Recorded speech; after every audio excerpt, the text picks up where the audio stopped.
오늘은 9월 25일 느헤미야 12장 1절부터 21절까지입니다. 스알디엘의 아들 수룹바벨과 예수아와 함께 돌아온 제사장들과 레위 사람들은 이러하니라. 제사장들은 스라야와 예레미야와 에스라와, 여기 보면 느헤미야는 이제는 3차에 걸쳐서 이제 포로가 예루살렘으로 돌아오는 과정이 있었거든요. 1차, 2차, 3차.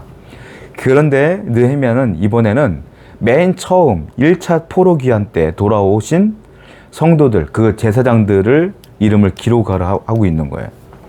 왜냐하면 이분들이 굉장히 중요한 분이거든요. 자, 1차 포로 때 예루살렘으로 온다는 건 어떤 것이냐면 70년 동안 예루살렘이 방치된 상태에서 70년 만에 돌아오는 거거든요. 그런데 포로로 있으면서 이스라엘 백성들이 70년 동안 그 바벨론 땅에서 농사 짓고 결혼하고 자식 낳고 집을 짓고 생활 환경이 다 거기 바벨론에 있는 거예요. 그런데 70년 만에 포로 귀환 때 자원하여 돌아왔단 말이야. 안 돌아온 분들도 많아요. 왜냐하면 생각해 보십시오. 내가 수십 년간 쌓아놓은 것이 여긴데 여길 떠나서 어디를 가겠어요. 그러니까 안 오신 분들이 많단 말이에요. 그런데 그 모든 걸 버리고 황폐해진 예루살렘으로 돌아오신 분들이 많다라는 것이죠. 예루살렘에 왔을 때 집이 있습니까? 땅이 있습니까? 성전이 온전합니까? 뭐가 있어요? 다 본인들이 헌신하고 희생해서 다 만들어내야 되는데 그걸 감수하려고 온 사람들이 있다는 거예요. 그 사람들이 수룹바벨, 예수아와 더불어 온 사람들, 수룹바벨이 1차 포로 귀환의 리더였거든요. 예수아와 더불어. 그러니까 그 명단들을 이제 쭉 적는 겁니다. 느헤미야가 보았을 때 이분들은 너무너무 훌륭한 분들이었던 거예요. 어떻게 자기의 삶의 터전을 버리고 하나님의 성전을 지으며 하나님의 땅에 돌아와서 다시 헌신하며 희생할 생각을 했을까라는 생각이에요. 여러분, 그렇습니다. 성도는요, 하나님의 일을 하는데 이와 같은 헌신과 희생이 있어야 된다라는 거예요. 주님을 위한 희생과 헌신이 있었기에 2차 포로 귀환, 3차 포로 귀환 그 사람들이 왔을 때에 터전을 닦을 수가 있었고, 이 사람들의 헌신과 희생이 있었기에 지금 느헤미야가 성벽을 건축하고 모든 것들을 완성할 수 있는 길이 열렸다는 걸 느헤미야는 너무도 잘 알았기에 이 사람의 명단들을 다 적게 된다라는. 여러분, 그렇습니다. 누군가 닦아놓은 길을 걷겠죠. 근데 누군가는 아무것도 없는 길을 닦는 역할이 사명일 수 있는 거예요. 믿음의 길을 처음 닦은 사람이 누굴까요? 아브라함입니다. 아브라함의 후손들은 아브라함이 닦아놓은 그 믿음의 길들을 그냥 편안하게 걸은 거예요. 어쩌면 저와 여러분들이 이런 헌신과 희생이 있을 때에 우리의 후손과 자녀들에게도 그 믿음의 길이 열릴 수 있을 것을 굳건히 믿어야 된다는 것입니다. 오늘도 하나님의 영광을 위해 최선을 다하시고 헌신하시는 여러분 되기를 축원드립니다. 7절 말씀이에요. 살루와 아목과 힐기야와 여디아니 이상은 예수와 때의 제사장들과 그들의 형제 지도자들이었느니라.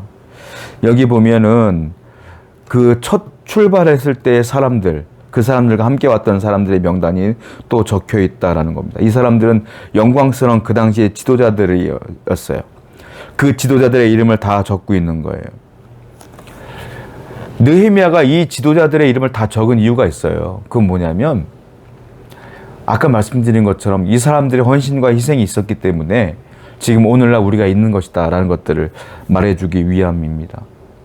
한국교회가요, 부흥했어요. 한국교회가 여러분들이 신앙을 갖고 믿음 생활을 할 수 있었던 이유는요, 솔직히 말하면 여러분들이 정말 믿음 생활 잘 할 수 있는 이유는요, 우리의 부모님 세대, 우리의 조부모님 세대들이 신앙생활을 잘 해왔기 때문에, 그 길을 잘 닦아놨기 때문에 태어났는데 내가 엄마와 함께 교회 다니고 있는 거예요.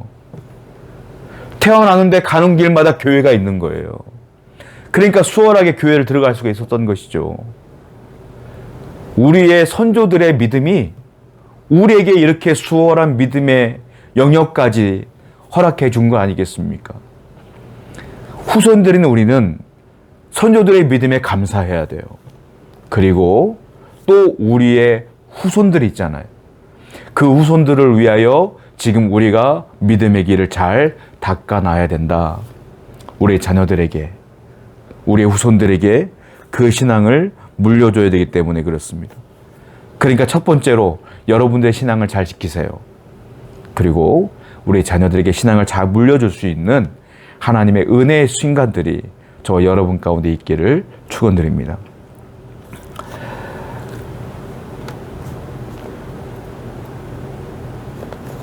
또 1절부터 7절까지 내용을 쭉 보면 좀 기니까 이건 설명해 드릴게요. 여기 보면은 지금 1차 포로귀환 때 오셨던 분들, 지도자들의 명단이 쭉 나와 있다고 제가 설명드렸지 않습니까? 그런데 쭉 이름만 나와요, 계속. 근데 그 이름을 저도 잘 모르고요. 여러분도 몰라요. 읽어봐도 외워지지도 않아요. 모르겠어요. 그냥 이렇게 써 있구나, 이분들이구나 라는 것만 알지 정확히 이분들이 어떤 분인지 모르겠어요. 그런데 이걸 아셔야 돼요. 우리가 볼 때 이분들은 모르지만 하나님은 이분들을 다 기억한다라는 것입니다. 하나님을 위하여 그렇게 헌신했던 이분들의 명단을 하나님은 다 기억하신다. 세상에서는 유명하지 않지만 하나님께는 유명한 분들이다라는 거예요. 세상 사람들은 세상에서 유명해지려고 하죠. 믿음은 그게 아니에요. 우리는 세상에 인정받고 세상에서 유명해지는 것이 아니라 하나님께 인정받고 하나님 앞에서 유명한 자가 되어야 된다라는 겁니다.